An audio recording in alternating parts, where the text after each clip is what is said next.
冲上沙滩，上百台特斯拉失控连连追尾，飞机从万米高空直接砸向地面。就在人们以为这只是意外事故时，殊不知一场灭世之灾正在悄然降临。夏日炎炎，蝉声阵阵，克莱一家来到纽约长岛度假。他们在网上租了一间大别墅，这里远离城市喧嚣，安静舒适，是一个非常不错的度假胜地。因为工作原因，克莱的妻子阿曼达好似得了某方面的心理疾病，她渴望离开纽约，想要脱离社会，寻找宁静。为了缓解妻子的情绪以及增进儿女间的感情，克莱来了一场说走就走的旅行。前往海边游玩之前，阿曼达来到超市购物，撞见了一个正在囤物资的帽子男，对方买了整整一车的生活物资，不知道的还以为世界末日要来了呢。正午时分，一家人来到沙滩上游玩，吹吹海风，晒晒太阳，安逸小生活简直不要太美好。可很快便发生了一件怪事，只见一艘巨型游轮正朝着沙滩驶来。刚开始游客们并未太在意，只有克莱的小女儿感觉到了不对劲。果然仅过了半小时，游轮已经近在咫尺，眼看情况不妙，克莱一家赶紧起身跑路，好在没有人员伤亡。至于游轮为何会搁浅，警察给出的解释是导航系统出现了问题。等回到别墅，阿曼达想上网看看新闻，发现网络全部中断，电视上也没有任何信号。种种怪异事件的发生，不免让阿曼达有些担忧。反观克莱则特别淡定，单纯认为是附近网络出了问题。晚上别墅外来了2位不速之客，他们是一对黑人妇女。交谈得知，男人叫阿里，女孩叫露丝，是这栋别墅的主人。出于礼貌，克莱夫妇让2人进了屋。阿里表现得有些尴尬，他本不愿打扰租客，无奈今天城里出现大规模停电，因害怕夜间行车出现意外，才就近选择回到这里。阿里解释得很明白，为了证明他是别墅主人的身份，还从抽屉中取出1000美元拿给克莱夫妇，以表歉意的同时也算交了今晚的房费。克莱同意让他们暂住一晚，但阿曼达依然觉得事情很蹊跷，总有种阿里2人没说实话的感觉。克莱费了好大一番劲才让妻子冷静下来，毕竟钱都收了，总不能把人赶出去吧。事后几人待在一起聊天时，电视上突然弹出一则警告，显示全国现在已进入紧急状态。看来这一次市区大停电很有可能是某种大事件发生的征兆。次日一早，阿曼达被女儿吵醒，得知网络还没有恢复，无法观看《老友记》大结局，也让小美变得有些莫名其妙。无聊的她来到后院散心，却在院子中看到10几头野鹿，看样子他们好像在躲避着什么。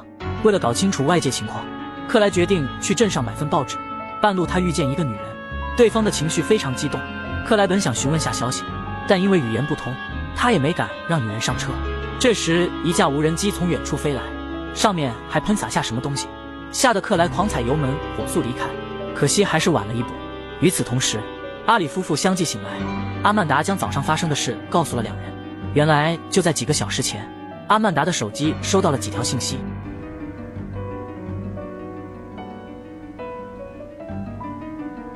Clay, get up. Look, look. It doesn't say anything. What? We're just there. 他刚准备拿给克莱看，信息又莫名消失了。他依稀记得最后一条内容与黑客有关。听到这，阿里反而不担心了，笑着表示如果停电真是黑客所为，那解决起来就太轻松了，就像几年前出现的电脑病毒一样，相信用不了多久，政府便能处理掉这个麻烦。说完这些，阿里也决定出去看看。他来到了几公里外的朋友家，原本打算在这借宿几天，结果被院子里情况吓了一跳。阿里进屋寻找无果后，在车库找到一部卫星电话，但依旧没有任何信号。接着他又前往沙滩查看，再次被眼前场景惊呆，这里到处是游客尸体。就在阿里一头雾水的时候，一架客机突然从天而降，多亏阿里反应及时，不然今天就得交代在这了。没过一会，阿里返回别墅，他没敢在女人面前讲刚刚发生的事情，而是等对方离开才向阿曼达说了一个秘密。原来在他的工作中，需要了解支配世界的模式，必须学会读懂曲线，曲线稳定就代表和谐，反之则代表有事发生。通过无法拨通卫星电话和飞机失事这2件事，让他意识到国家的卫星12出现了故障，能造成如此严重后果，明显已经超出黑客能力范畴了。正说着，一阵刺耳噪音突然袭来，噪音分配异常之高，玻璃被震出条条裂纹，所有人都痛苦地捂住耳朵。不知过了多久，噪音终于消失，克莱也在这时回到别墅，2家人聚在一起，讲述着各自的离谱遭遇。活埋克莱的是一堆红色传单，上面写的是阿拉伯语，几人并不知晓传单内容，还是克莱的儿子大帅见多识广，认出传单 logo 的含义。美国末日曾在他玩过的一款游戏中出现过。眼见怪事越来越多，克莱一家终是不堪重负，决定离开这片是非之地。怎料刚到半路，便看到路口被数百辆特斯拉堵死。阿曼达下车查看情况，发现这些车全是自动驾驶模式。正值疑惑之际，一辆特斯拉飞速从后方驶来。平安逃脱后，无路可走的克莱一家只能厚着脸皮重返别墅。如今外界也已不再安全，找到一个安全住处成了两家人首要考虑的问题。谈话中，阿里又向阿曼达说了一个秘密，表示他曾和妻子参加过一个私人活动，结识了不少政界和商界的大拿，其中一人就是他的客户，有权有势，特别有实力。然而就在昨天，这个人却破天荒地找他帮忙，完事后说要离开一段时间，语气沉重又夹杂着一丝同情。阿里想了好久，如果连这种大人物都要跑路，那就证明对方所遭遇之事已经远超常人想象。结合最近几天发生的怪事，光想想都觉得一阵后怕。就在这时，院子中飞来一群火烈鸟，不等几人搞清楚原因，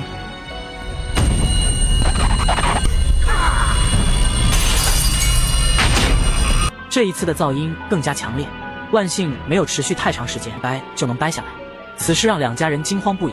如今去城里的路都被失控汽车堵死，无法呼叫救援，很难判断大帅到底得了什么病。更让克莱揪心的是，小美一大早起来人就不见了。关键时刻，阿曼达想起了帽子男。说来也巧，此人正是装修别墅的承包商。得知帽子男囤了不少物资，阿里便猜到对方也存了药。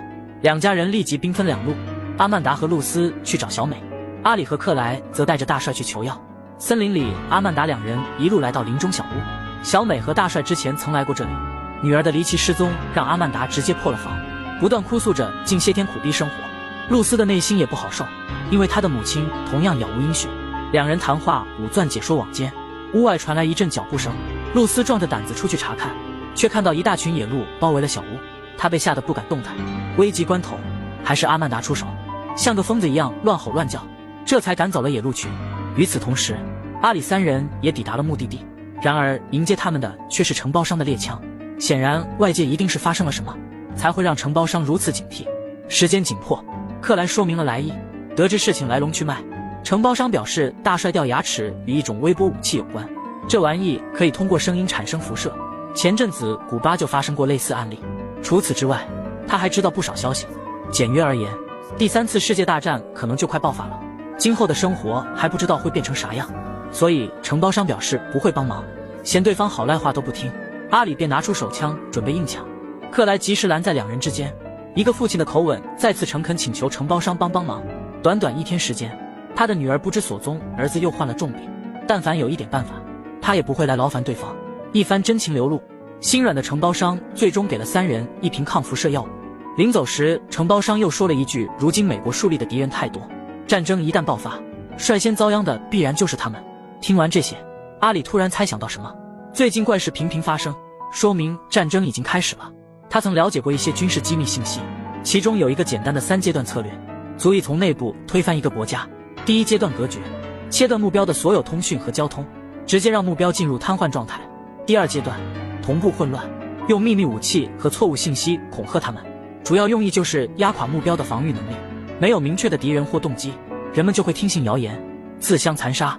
第三阶段，政变内战瓦解，前面2个阶段顺利完成，无需敌国大动干戈，这个国家自己就会土崩瓦解。正如阿里猜想的一样，阿曼达和露丝返回途中，果然看到了让他们终生难忘的一幕。镜头一转，来到某位政界大佬建造的地下堡垒，这里面吃喝俱全，应有尽有，豪华程度不亚于一座小型超市。小美此时就跑到了这里，电脑上不断显示着避难信息，小美则对这些漠不关心。她所在记得关注再走哦。